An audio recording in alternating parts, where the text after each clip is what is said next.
Passion's Paroxysm. No more regrets, thought Ben Chapman as he sat aboard the northbound D train holding a bouquet of purple flowers wrapped in brown paper and covered in cellophane. The lengthy subway commute to his uptown apartment provided him an hour to contemplate life, and most of his thoughts of late had revolved around his wife, Judy. As he looked at the bell-like tubular flowers and admired their exotic beauty, he reflected on his marriage. The first year had been sublime. He and Judy had honeymooned in Spain, genuinely enjoyed each other's companionship at home, and made fervent love with an alarming regularity that was almost, but not quite, too much for Ben. The second year didn't live up to the first. He and Judy began to argue over money and future life goals and prospects, and soon discovered how little they actually had in common beyond superficialities. TV, music, movies, restaurants. It was a decent year, nonetheless. They moved into a larger apartment, took a short vacation, and were intimate at least once a week. But a few months into their third year as the Chapmans, Ben's faith in his wife's fidelity began to waver. Judy would go out several times a week, for hours at a time, with no concrete explanation for her whereabouts. He worried that she was seeing another man, but was too afraid to confront her and make such a heavy accusation. After several weeks of excruciating anxiety, however, Judy's irregular routine became too much for him to brush off. He came home from work one afternoon and demanded that she tell him what she was up to. "I've been going to a fitness center on the east side. I know it's kind of expensive, but I just want to look good for you," she told him, immediately breaking into tears in recognition of his waning conviction regarding her loyalty. "I wanted it to be a surprise." Ben looked her up and down. It seemed feasible. She had lost a noticeable amount of weight. He apologized and brought her a bouquet of flowers the following day. From that point on, Judy was able to visit the gym anytime she liked, no questions asked. Now, 3 months later, the train hit a rough stretch of track, causing Ben's entire car to vibrate and passengers to get shoved around. Ben made sure not to bump into anyone, as the flowers were extremely delicate. He was so excited to give them to Judy, she couldn't resist a fresh bouquet. He had even left work early so he could surprise her. A strange-looking man mumbling to himself a few feet away grabbed a metal railing, and Ben instinctively reached into his coat pocket and grasped his folding pocket knife. This was no simple Swiss Army knife. It boasted a 3.5-inch stainless steel fine-edge blade and could do some real damage. When the train stopped shaking, the bum slumped down into a seat several feet away, and Ben released his grip on the weapon. The train soon arrived at Ben's stop. The door slid open, and he walked onto the platform and up the stairs. When he left the bedimmed confines of the subway terminal, the sun was still noticeably high in the sky, lighting up the ashen gray city streets. It was the first really beautiful spring day after a long, dull winter. He smiled as a warm breeze caressed his face. He hadn't felt so at peace in a long time. He passed a woman talking loudly on her phone, and it reminded him of another painful incident with Judy. Months before, she had begun receiving multiple calls a day, which she would always take into other rooms of their apartment. Again, Ben felt uneasy.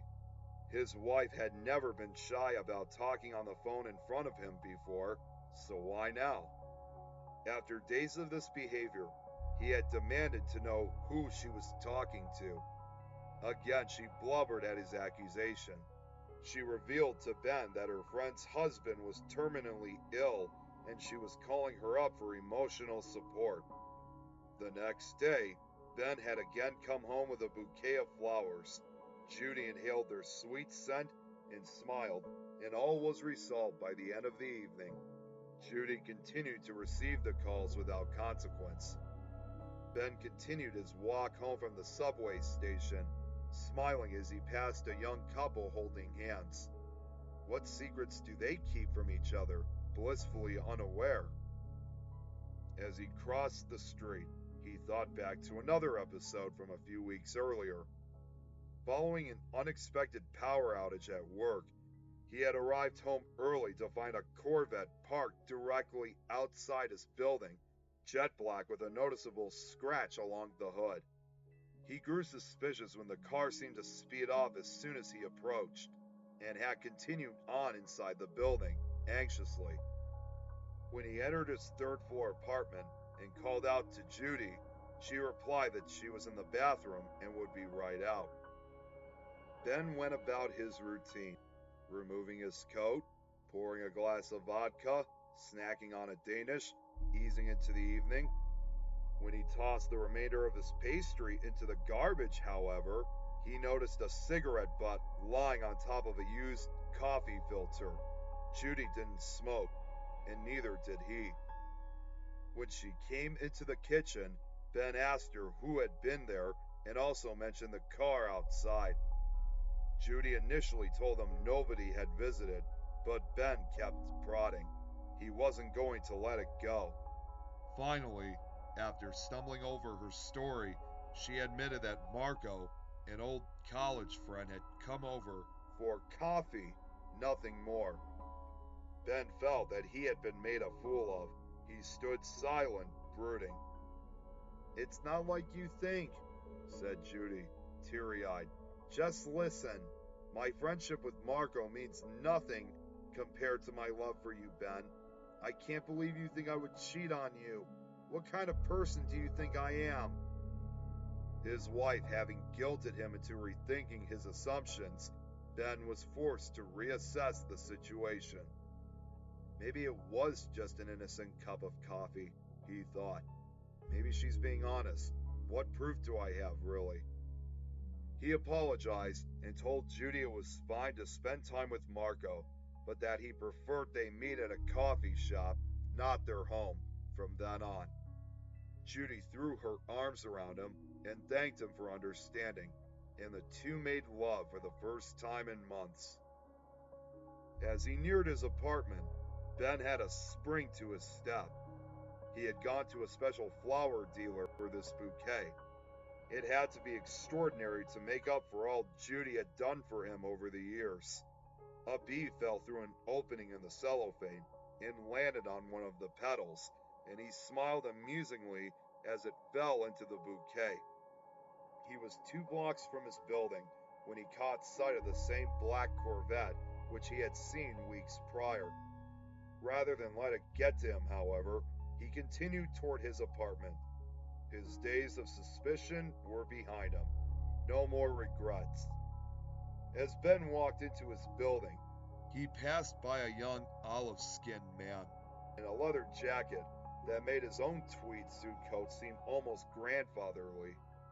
The man smiled at Ben as if he knew him and continued outside the apartment complex. When Ben got inside, he removed his coat and set his pocket knife and wallet on the kitchen floor. He walked down the hallway and into the bedroom where Judy was straightening the bed. She was startled when he entered the room. "Ben, what are you doing home already?" Her hair was disheveled and the top button of her blouse was undone. "I decided to leave work early because I just couldn't wait to see you, Jude." He held the bouquet out to her, carefully pulling away the brown paper and cellophane to reveal the rich violet flowers inside. "Oh, Ben, they're beautiful," she said, taking the bouquet in her hands. She beamed at her husband and held the flowers up to her nose. Ben watched as Judy's smile quickly faded and she started to hyperventilate. Her eyes widened and her heart began to beat at an unsustainable rate. She attempted to scream, but could only get out a muffled and sickening croak, as her mouth had already filled with blood. Judy reached out for her husband, but Ben stepped back and let her collapse onto the hardwood floor. Her body twitched for several seconds before going completely still. Ben thought back to his conversation with the botanist downtown just an hour before. Foxglove is highly poisonous, sir. One whiff of these, and you're out like that, the old man had said, snapping his fingers. Be careful with these. Stepping over his wife's corpse, Ben picked up her phone from the dresser and texted Marco. Hey, I had a great time today. Can you text me your address again? I want to send you something special.